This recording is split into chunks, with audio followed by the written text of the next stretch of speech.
పడుతున్నటువంటి పరిస్థితి అయితే ఉంది. అయితే ఎక్కడెక్కడ వర్షాలు కురిసే అవకాశం ఉంది? ప్రస్తుతం మనతో పాటు విశాఖ వాతావరణ కేంద్ర అధికారి కేవీ శ్రీనివాస్ గారు ఉన్నారు. సార్, అంటే ఆంధ్రప్రదేశ్ మీద ఈ ప్రభావం ఎంతవరకు ఉంటుంది? ఏ జిల్లాలకి ఎక్కువ వర్షపాతం నమోదే అవకాశం ఉంది? ఇప్పుడు ఈ అల్పపీడనం ఈరోజు మరింతగా బలపడి తీవ్ర అల్పపీడనంగా అయితే మరి ప్రస్తుతం ఇది నైరుతి బంగాళాఖాతంలో అయితే ఉంది. అది క్రమేణా నెక్స్ట్ 24 అవర్స్లో అయితే నార్త్ వెస్ట్ డైరెక్షన్లో వెళ్తూ నార్త్ తమిళనాడు, సౌత్ ఆంధ్ర కోస్ట్కి చేరే అవకాశం ఉంది. ఫర్దర్గా నెక్స్ట్ సబ్సిక్వెంట్ 24 అవర్స్లో ఈ మూవ్స్నే నార్తర్లీ డైరెక్షన్లో వెళ్ళి ఇలా ఆల్మోస్ట్ ఈ డైరెక్షన్లో అంటే మన ఆంధ్ర కోస్ట్, ఆంధ్రప్రదేశ్ కోస్ట్కి ప్యారల్గా అంటే అలాంగ్ ది ఆంధ్ర కోస్ట్ వెళ్ళే అవకాశం ఉన్నట్టుగా మనం నెక్స్ట్ ఈ ఫోర్కాస్ట్ చేస్తున్నాం. అతి తీవ్ర అల్పపీడనంగానే ఉంటుందా, లేకపోతే ఇది వాయుగుండంగా మారే అవకాశం ఏమైనా ఉందా? అంటే ప్రస్తుతానికి చూస్తే అటువంటి ఇండికేషన్స్ అయితే మనకైతే కనిపించట్లేదు. It is likely to move as a well marked లో ప్రెషర్ ఏరియా. అంటే తీవ్ర అల్పపీడనంగానే కొనసాగే ప్రస్తుతం వరకు అయితే కొనసాగే ఛాన్సెస్ అయితే ఉన్నాయి. రానున్న 3 రోజులు ఏ జిల్లాల్లో ఎక్కువగా వర్షపాతం నమోదయ్యే అవకాశం ఉంది? భారీ వర్షాలు ఎక్కడ కురుస్తాయి?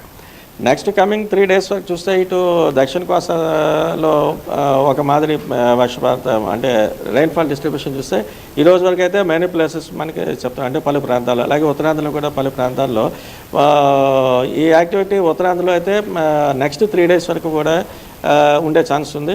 అలాగే ఈ రోజు వరకు చూస్తే మనం ఒక భారీ వర్ష సూచన మాత్రమే ఇస్తున్నాం కొన్ని జిల్లాలకి. ఇటు రాయలసీమలో ఉంటే తిరుపతి జిల్లా, నెక్స్ట్ నెల్లూరు, ప్రకాశం, దక్షిణ కోస్తాలు, ఉత్తరాంధ్రలో ఇది అనకాపల్లి, విజయనగరం, విశాఖపట్నం, కాకినాడ ఈ జిల్లాలకి అయితే ఈ రోజు వరకు భారీ వర్ష సూచన ఇస్తున్నాం. రేపటికి ఇది rainfall intensity likely to increase further.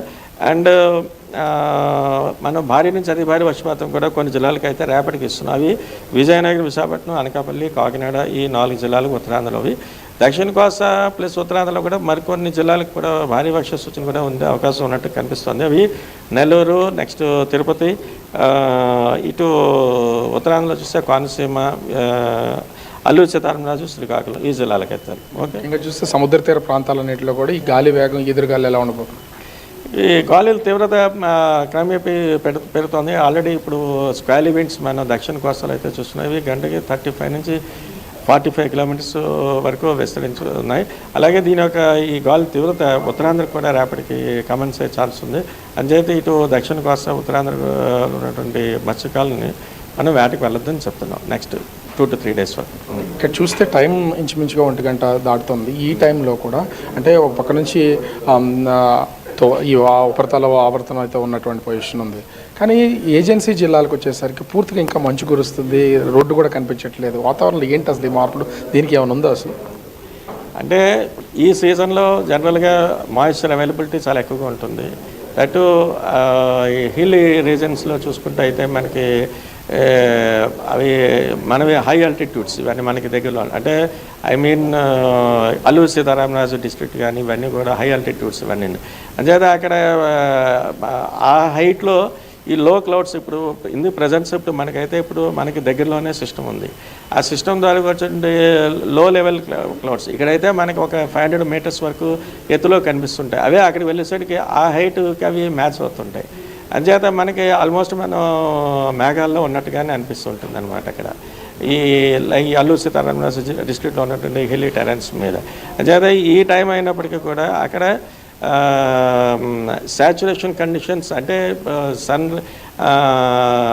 ఈ సన్ టెంపరేచర్స్ కూడా ఎక్కువగా పెరగట్లేదు. మ్యాక్సిమం ఇక్కడే మనకి ఇప్పుడు ఈ 1 o'clock ఇప్పుడు టెంపరేచర్ అరౌండ్ 26 degrees ఉంది. అక్కడ ఇంకా బాగా తక్కువగా ఉంటుంది.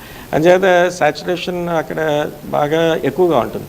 అంచేత ఈ విజిబిలిటీ కూడా చాలా తగ్గిపోవడం, మంచు కురుస్తున్నట్టుగా అనిపించడం, కంప్లీట్ హేజీగా ఉన్నట్టు అనిపించడం ఇవి సాధారణంగా ఉంటుంది. అంటే టోటల్గా చలి తీవ్రత ఎలా ఉండబోతుందండి? అంటే ఒక పక్క నుంచి ఈ ఆవర్తనం ఉంది, ఎక్కడికక్కడ కొంత వర్షాలు బాగా కురిసే అవకాశం కూడా కనిపిస్తుంది. అంటే జనరల్గా ఇప్పుడు ఈ సీజన్లో చలి ప్రభావం ఎక్కువగానే ఉంటుంది.